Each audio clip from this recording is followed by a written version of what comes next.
Hello दोस्तों, जय हिंद, नमस्कार। स्वागत है आप सभी का यूट्यूब चैनल एजुकेशन वे में। दोस्तों, आज के वीडियो में हम बात करेंगे हिंदी व्याकरण के अंतर्गत वाच्य के बारे में। दोस्तों, यदि एग्जामिनर चाह रहा है कि आपका प्रश्न आपके एग्जाम में गलत हो, ठीक है, वो चाह रहा है कि मैं एक ऐसा प्रश्न डालूं कि बच्चे उसे कर ही ना पाए, कठिन से कठिन यदि प्रश्न डालना चाहता है आपके एग्जामिनर, ठीक है, तो वो एक ऐसा टॉपिक चुनेगा जो सबसे ज्यादा कठिन हो। ठीक है, तो वाच्य कुछ ऐसा ही एक टॉपिक है जहां पर बच्चों से सबसे ज्यादा प्रश्न गलत होते हैं। तो वीडियो को ध्यान से देखिएगा। वाच्य को पूरे 5 स्लाइड के अंतर्गत ही मैं खत्म कर दूंगा। इससे ज्यादा आपका समय नहीं लूंगा, 5 से 10 मिनट में। ये समझ लीजिएगा, एक छोटी सी वीडियो समझ लीजिएगा, आपको 2 से 4 नंबर दिलाने के लिए आज की ये काफी हो जाएगी। ठीक है, तो वीडियो को ध्यान से देखिएगा और साथ में देखिए, लास्ट में 10 प्रश्न आपको वाच्य से संबंधित प्रश्न भी कराऊंगा। और कभी भी आपके सामने वाच्य से संबंधित किसी भी प्रकार का कैसा भी प्रश्न रख दिया जाए, समझ लीजिएगा एक भी प्रश्न आपसे गलत नहीं होगा, यह गारंटी मेरे साथ में है। ठीक है, तो चलिए दोस्तों, बढ़ते हैं अपने टॉपिक की ओर। और इतना आपको याद रखना है कि यदि अभी तक आपने चैनल को सब्सक्राइब नहीं किया है तो चैनल को सब्सक्राइब कर लें और सभी बच्चों तक, जितने भी बच्चे कॉम्पिटिटिव एग्जाम के लिए तैयारी कर रहे हैं, उन तक ये वीडियो आप शेयर कर दीजिएगा ताकि हर बच्चे को सही जानकारी मिल सके। ठीक है, चलिए देखते हैं वाच्य क्या होता है। ठीक है, चलिए बढ़ते हैं। देखिए वाच्य क्या होता है, तो वाच्य क्या होता है भैया, हिंदी व्याकरण के रूप में हम इसकी परिभाषा देखते हैं तो क्या कह रही है परिभाषा। कहता है कि भैया वाच्य क्रिया का वह रूप होता है। ठीक है, ये डायरेक्ट प्रश्न पूछा जाता है कि किसका रूप होता है, तो क्रिया का। ठीक है, वाच्य किस पर निर्भर है, क्रिया पर ही निर्भर है। ठीक है, तो वाच्य क्रिया का वह रूप होता है जिससे हमें यह पता चलता है कि वाक्य में कर्ता प्रधान है, ठीक है, वाक्य में कर्ता प्रधान है या फिर कर्म प्रधान है या फिर भाव प्रधान या क्रिया प्रधान है। ठीक है, समझ रहे हैं, ये है हमारी हिंदी व्याकरण के अंतर्गत परिभाषा। लेकिन देखिए वाच्य की बात कर लेते हैं, तो वाच्य होता क्या है। असल में जो वाच्य होता है वो क्या होता है भैया, एक कहने का तरीका होता है, एक अपनी बात को कहने का तरीका होता है वाच्य। समझ रहे हैं ना आप। ठीक है, यदि आपने ये रेड वाली, ठीक है, यदि आपने ये रेड वाली लाइन यदि आपके दिमाग में बस जाती है तो समझ लीजिएगा कि पूरा वाच्य इसी लाइन के अंदर समाहित है। समझिएगा लाइन क्या कह रही है, कह रही है कि वाच्य में क्रिया के लिंग और वचन, ठीक है, लिंग एवं वचन क्या है भैया, कर्ता कर्म और भाव, या फिर बोल सकते हैं कि क्रिया के ही अनुरूप होते हैं। यदि लिंग और वचन, ठीक है, क्रिया का लिंग और वचन यदि कर्ता के अनुरूप है तो वहां पर कर्तवाच्य, यदि कर्म के अनुरूप है तो वहां पर कर्मवाच्य, और यदि भाव की प्रधानता है या फिर बोल सकते हैं कि क्रिया के ही अनुरूप है तो वहां पर कौन सा हो जाएगा भैया, भाववाच्य हो जाएगा। ये छोटी सी यहां पर आपके लिए एक मैंने लाइन बनाई है, इसको यदि आपने दिमाग में रख ली तो पूरा वाच्य एक तरफ और ये लाइन अपनी एक तरफ। चलिए अब आपको देखिए किस माध्यम से आपको समझना है, दोनों तरीके से समझाऊंगा, ये आपको चॉइस करना है। ट्रिक के माध्यम से भी समझाऊंगा और देखिए नियम के माध्यम से भी समझाऊंगा। बस आपको धैर्य के साथ में आराम से समझना है और हो सके तो स्क्रीनशॉट जरूर कर लीजिएगा। ठीक है, चलिए देखिए वाच्य की बात करते हैं तो वाच्य कितने प्रकार के होते हैं, 3 प्रकार के होते हैं, कर्तवाच्य, कर्मवाच्य, भाववाच्य। इसमें हमें समय खराब नहीं करना है, सीधा बढ़ते हैं। पहला प्रकार है हमारे सामने कर्तवाच्य का। कर्तवाच्य क्या होता है, चलिए परिभाषा को देखते हैं। कह रहा है कि क्रिया के जिस रूप में कर्ता प्रधान हो, क्या हो, कर्ता प्रधान हो, उसे क्या बोलते हैं, कर्तवाच्य बोलते हैं। ठीक है, ये तो हमारी परिभाषा हो गई। चलिए उदाहरण के माध्यम से समझिएगा। चलिए देखिए उदाहरण क्या कह रहा है, कह रहा है कि रमेश, पहला उदाहरण है, कह रहा है कि रमेश केला खाता है। तो रमेश क्या है, यहां पर कर्ता है, खाता क्या है, क्रिया है। तो जहां पर देखिए क्रिया कर्ता के अनुसार चल रही हो, ठीक है, क्रिया कर्ता के अनुसार चल रही हो, वहां पर कौन सा वाच्य होता है, कर्तवाच्य होता है। जैसे देखिए रमेश, रमेश क्या है, यहां पर एक वचन है, ठीक है, एक वचन है, और कौन सा लिंग है भैया, पुल्लिंग है। क्या है, पुल्लिंग है। ठीक है, तो क्रिया किसके अनुसार लग रही है, पुल्लिंग और एक वचन के अनुसार यहां पर क्रिया लगी है। दूसरा उदाहरण है हमारे सामने, कह रहा है कि मोना, मोना में क्या है, मोना एक स्त्रीलिंग है। ठीक है, और क्रिया क्या है भैया यहां पर, तो क्रिया स्त्रीलिंग ही लग रही है। तो देखिए जो क्रिया है वो किसके अनुसार लग रही है, कर्ता के अनुसार चल रही है। इसका मतलब कर्ता भी एक वचन है, ठीक है, और स्त्रीलिंग है यहां पर, तो क्रिया भी कैसी है, एक वचन और स्त्रीलिंग में है, इसलिए यहां पर जो वाच्य होगा कौन सा वाच्य हो जाएगा, कर्तवाच्य हो जाएगा। चलिए ऐसे नहीं समझे तो थोड़ा सा और समझाऊंगा आपको। चलिए देखिए, देखते हैं उदाहरण। रमेश केला खाता है। रमेश क्या है यहां पर, मालिक है, ठीक है। और क्रिया यहां पर क्या है, क्रिया है यहां पर नौकर, ठीक है, नौकर। तो समझ लीजिएगा कि नौकर है कौन, क्रिया। तो रमेश के अनुसार चल रही है, ठीक है। मालिक के अनुसार कौन चल रहा है, नौकर चल रहा है। और जहां पर देखिए क्रिया कर्ता के अनुसार लग रही हो, वहां पर जो वाच्य होता है कर्तवाच्य होता है, ठीक है। चलिए बढ़ते हैं दूसरे प्रकार की ओर, और दूसरा हमारे सामने प्रकार है कर्मवाच्य। कर्मवाच्य क्या है, जहां पर भैया क्रिया कर्म के आधार पर लग रही हो, ठीक है। कर्म के लिंग वचन पुरुष के अनुसार चल रही हो, वहां पर जो वाच्य होता है कौन सा होता है, कर्मवाच्य होता है। देखिए कह रहा है कि राधा के द्वारा, ठीक है, राधा के द्वारा पत्र लिखा जाता है। पत्र क्या है यहां पर, कर्म है, क्या है, कर्म है। और कर्म है यहां पर, मैं बोलता कि राधा के द्वारा चाय पी जा रही है, मैं बोलता कि चाय पी जा रही है, ठीक है। तो देखिए यहां पर जो क्रिया है वो किसके अनुसार बदल गई, कर्म के अनुसार, क्योंकि चाय है यहां पर क्या, स्त्रीलिंग है एक, तो क्रिया भी क्या है यहां पर, एक स्त्रीलिंग में बदल गई है, ठीक है। तो मतलब है कहने का, यदि क्रिया कर्म का अनुसरण कर रही है, कर्म के अनुसार चल रही है, तो वहां पर जो वाच्य होता है कर्मवाच्य होता है। जैसे देखिए जो यहां पर चाय है, चाय क्या है, मालिक है, ठीक है। और यहां पर जो नौकर बन रहा है वो कौन बन रहा है, हमारी क्रिया पी बन रही है। इसका मतलब है कि जो कर्म है, कर्म के अनुसार ही क्रिया चल रही है, तो यहां पर जो वाच्य होगा कौन सा हो जाएगा, कर्मवाच्य हो जाएगा। चलिए ट्रिक भी बता रहा हूं।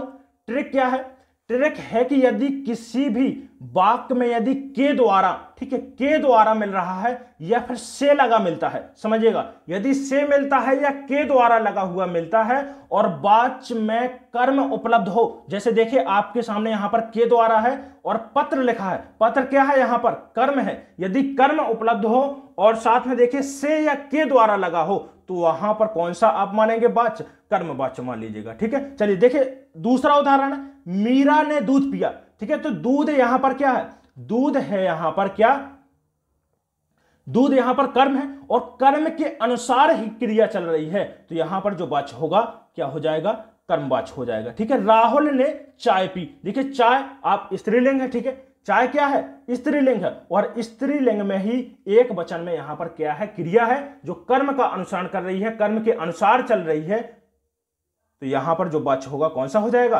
कर्मवाच्य हो जाएगा, ठीक है। ट्रिक भी याद रखना, यदि वाच्य में से या के द्वारा मिलता है और यदि से और के द्वारा नहीं लगा है, तो आप स्त्रीलिंग या पुल्लिंग देख लीजिएगा कि जिस प्रकार का लिंग क्रिया में है, यदि जिस प्रकार का लिंग कर्ता में है, ठीक है, और यदि क्रिया में भी वही लिंग है तो मतलब है कर्तवाच्य है। यदि कर्म में वही लिंग है और ये उसी का अनुसरण क्रिया कर रही है, तो वहां पर जो वाच्य होगा कौन सा हो जाएगा, कर्मवाच्य हो जाएगा, ठीक है। चलिए अगला जो प्रकार है भाववाच्य। भाववाच्य के लिए पहले मैं आपको ट्रिक बता दूं, ठीक है, इसके बाद में हम नियम भी देख लेंगे। ट्रिक क्या है कि यदि आपको से या के द्वारा लगा मिले लेकिन कर्म उपलब्ध ना हो, क्या है, ज्यादातर क्योंकि जो भाववाच्य वाले वाक्य होते हैं वहां पर आपको कर्म नजर नहीं आएगा, मैं ज्यादातर बोल रहा हूं, ठीक है। जैसे कह रहा है कि मोहन से टहला नहीं जाता, तो इसमें कर्म कहां है, टहलना तो क्या है यहां पर क्रिया है, मोहन कर्म है, ठीक है। तो कर्म आपको नहीं मिलेगा इसमें, ठीक है। तो से या के द्वारा लगा होगा, ठीक है, लेकिन उसमें कर्म ना हो, तो कौन सा वाच्य हो जाएगा, भाववाच्य हो जाएगा। से और के द्वारा यदि लगा हो और साथ में कर्म हो, तो वहां पर कौन सा हो जाएगा, कर्मवाच्य हो जाएगा। यदि उसमें से और के द्वारा ना लगा हो और कर्म हो, तो वहां पर जो वाच्य होगा कौन सा हो जाएगा, कर्तवाच्य हो जाएगा। इसमें से और के द्वारा आपको देखने को नहीं मिलेगा, ठीक है। चलिए ये ट्रिक हो गई, तो ट्रिक भी कंप्लीट हो गई और नियम के माध्यम से भी मैं आपको बता रहा हूं। चलिए तो भाववाच्य होता क्या है, चलिए नियम की ओर देख लेते हैं। नियम क्या है हमारा, कह रहा है कि क्रिया के जिस रूप में ना तो कर्ता की प्रधानता हो, ठीक है, ना तो कर्ता के अनुसार क्रिया चल रही हो, कह रहा है कि ना कर्म के अनुसार ही क्रिया चल रही हो, बल्कि क्रिया क्या है, स्वयं में ही प्रधान हो या फिर क्रिया भाव प्रधान हो। बोल रहा है कि यदि क्रिया स्वयं का अनुसरण कर रही है, स्वयं के अनुसार चल रही है, या फिर क्रिया में आपको भाव देखने को मिलता है, तो वहां पर जो वाच्य होगा कौन सा हो जाएगा, भाववाच्य हो जाएगा। देखिए कह रहा है कि मोहन से टहला नहीं जाता, ठीक है, एक भाव है, एक व्यवस्था वाला, यहां पर विवश हो रहा है। मोहन क्या है, टहल नहीं पा रहा है, कह रहा है कि मैं विवश हूं, नहीं तो मैं टहल लेता। ठीक है, दुख का भाव है यहां पर। मान लीजिए अब बोलते हैं ना, तो बोलते हैं यार मेरा पैर में दर्द है इसलिए मुझसे टहला नहीं जाता, मैं खा नहीं सकता क्योंकि मेरे दांत में दर्द है। ठीक है, मुझसे क्या है, खाया नहीं जाता क्योंकि मेरे दांत में दर्द है। तो देखिए दुख का यहां पर एक भाव प्रकट हो रहा है, विवश है वो व्यक्ति, खा नहीं सकता है। ठीक है, तो जहां पर भी भाव देखने को मिले वहां पर जो वाच्य होता है कौन सा होता है, भाववाच्य होता है। देखिए यदि आप नहीं समझ पा रहे हैं तो मैंने आपको ट्रिक बताई है, इसके अलावा आपको समझना है कि देखिए कर्म आपको मिलेगा नहीं। ठीक है, एक तो यह ट्रिक है। दूसरा आपको जो कैसे पहचानना है, भाववाच्य सबसे ज्यादा कठिन है, याद रखिएगा, भाववाच्य सबसे ज्यादा कठिन होता है पहचानने के लिए। तो इसके लिए देखिए सबसे आसान तरीका बताता हूं, क्या है कि यदि आपको वाक्य में नहीं शब्द मिलता है, ज्यादातर आपको क्या मिलेगा, नहीं मिलेगा। याद रखना है इसको, क्या मिलेगा, नहीं। जैसे देखिए मुझसे टहला नहीं जाता, क्यों नहीं टहला जाता, भैया पैर में दर्द है। ठीक है, तो एक व्यवस्था का यहां पर विवश है वो व्यक्ति, नहीं टहल पा रहा है। ठीक है, तो यहां पर एक भाव प्रकट हो रहा है। देखिए इसके बाद कह रहा है कि मुझसे उठा नहीं जाता, मुझसे उठा नहीं जाता क्योंकि क्या है, मेरे पैर में दर्द है। तो यहां पर भी व्यवस्था क्या है, विवश का भाव दिखाई पड़ रहा है। ठीक है, तो जहां पर भाव प्रदान हो, नहीं यदि आपको मिल रहा है। ठीक है, इसके अलावा देखिए जैसे देखिए से मिल रहा है, यहां पर कर्ता के वाच्य में से या के द्वारा लगा हो तो भी आप पहचानेंगे कौन सा वाच्य होगा, वहां पर भाववाच्य होगा। चलिए बताइए समझ में आया या नहीं आया। चलिए इसके बाद देखिए ये भाव वाच्य हमारे कंप्लीट हो गए। इसके बाद में देखते हैं हम 10 प्रश्न करते हैं यहां पर। चलिए अब देखिए प्रश्न करिए, और पहला प्रश्न है आपके सामने, कह रहा है कि जिस वाक्य में क्रिया का मुख्य संबंध कर्ता से होता है उसे क्या कहते हैं। ठीक है, बताइएगा, भाववाच्य, कर्मवाच्य, कर्तवाच्य, ये सभी। तो कर्ता प्रधान होता है, मैंने बताया कि कर्ता प्रधान हो तो कौन सा वाच्य होगा भैया, कर्तवाच्य होगा।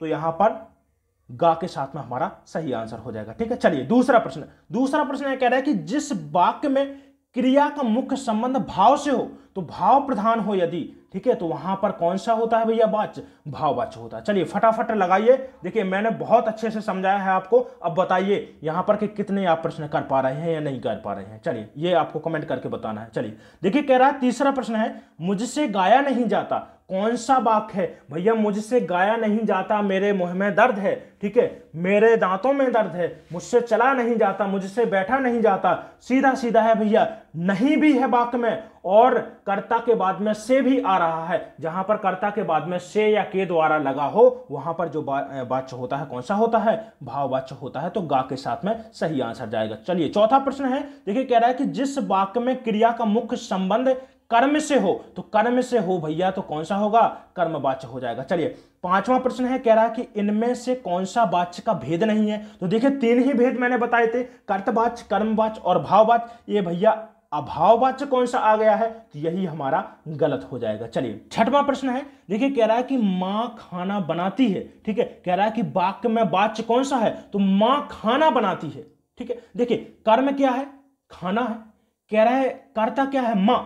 तो मैं बोलता कि पिता खाना बनाते हैं, तो भैया बनाती से बनाते हो जाते, क्या हो जाते, बनाते। और बनाते यहां पर क्या है, पुल्लिंग में है, क्रिया का रूप कैसा है, पुल्लिंग में है। इसका मतलब है कि क्रिया किसके अनुसार चल रही है, कर्ता के अनुसार चल रही है। तो जहां पर क्रिया कर्ता का अनुसरण करे, कर्ता के अनुसार चले, वहां पर होता है कर्तवाच्य होता है। चलिए नेक्स्ट प्रश्न है, 7वां प्रश्न है आपके सामने। चलिए फटाफट बता दीजिएगा इसका आंसर क्या होगा। देखिए कह रहा है कि नेहा से उठा नहीं जाता, नेहा से उठा नहीं जाता भैया, उठा नहीं जाता, बैठा नहीं जाता, क्यों भैया, कूल्हे में इंजेक्शन लगा है, उठा नहीं जाता है। तो वहां पर कौन सा वाच्य होगा, वहां पर जो वाच्य होगा भाववाच्य हो जाएगा। चलिए 8वां प्रश्न है, चलिए 8वां प्रश्न है, कह रहा है कि मीना दौड़ रही है। क्या है, मीना दौड़ रही है, तो मीना रही है। यदि यहां पर राहुल होता तो राहुल क्या होता, रहा होता, रहा है, क्या होता, रहा है। इसका मतलब है जो रहा है, जो आपकी क्रिया है यहां पर, वो कैसी है भैया, किसके अनुसार चल रही है, कर्ता के अनुसार चल रही है। क्रिया में कौन सा यहां पर लिंग है, पुल्लिंग है। ठीक है, तो क्रिया किसके अनुसार चल रही है, कर्ता के अनुसार, इसका मतलब है कर्तवाच्य है। चलिए 9वां प्रश्न है, 9वां प्रश्न अभी देख लीजिए, कह रहा है कि पुस्तक मोहन द्वारा पढ़ी गई है। पुस्तक, देखिए अब आपको यहां पर बताना है कि कौन सा वाच्य होगा, बताइए। कह रहा है कि पुस्तक, पुस्तक यहां पर क्या है भैया, कर्म है। क्या है, कर्म है। मोहन, मोहन करता है, ठीक है।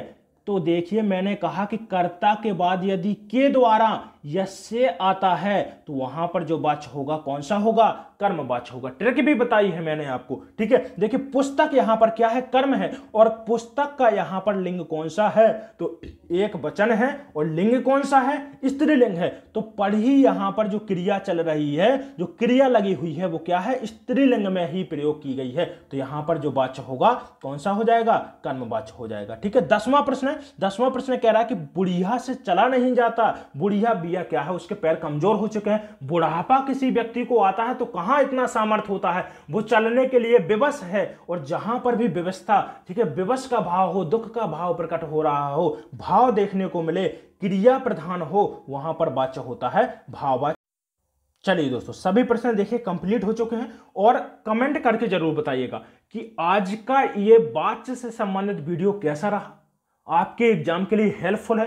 किसी भी कॉम्पिटेटिव एग्जाम की आप तैयारी कर रहे हो, चाहे कोई सा भी एग्जाम हो जहां पर हिंदी पूछा जाता है, वाच्य भैया पूछा ही पूछा जाता है, इतना याद रखेगा, बहुत इंपॉर्टेंट था। तो वीडियो को जल्दी से जल्दी अपने दोस्तों में शेयर कर दीजिएगा। देखिए 50 लाख फॉर्म डाला है यूपी पुलिस के लिए, प्रत्येक बच्चे तक ये वीडियो पहुंच जाना चाहिए, ये आपकी गारंटी है, ठीक है। चलिए, और देखिए जिस भी टॉपिक में आपको परेशानी है, जिस टॉपिक से आपके प्रश्न गलत हो रहे हैं, मुझे कमेंट करके बताइएगा, मैं आपके लिए वीडियो लाऊंगा, ये मेरी गारंटी है, ठीक है। चलिए, तो कमेंट कर दीजिएगा कैसा लगा है वीडियो। अच्छा लगा हो तो एक लाइक निश्चित करें, एक लाइक जरूर कर दीजिएगा। यदि नहीं लगा है तो कोई बात नहीं, यदि पसंद नहीं आया है वीडियो तो लाइक मत करिएगा, मैं इसके लिए फोर्स नहीं करूंगा आपको, ठीक है। और देखिए यदि आपने अभी तक चैनल को सब्सक्राइब नहीं किया है तो चैनल को सब्सक्राइब करें, ठीक है, और ज्यादा से ज्यादा शेयर कर दीजिएगा वीडियो को। चलिए मिलते हैं इसके बाद में अगले वीडियो में, धन्यवाद, ठीक है। चलिए।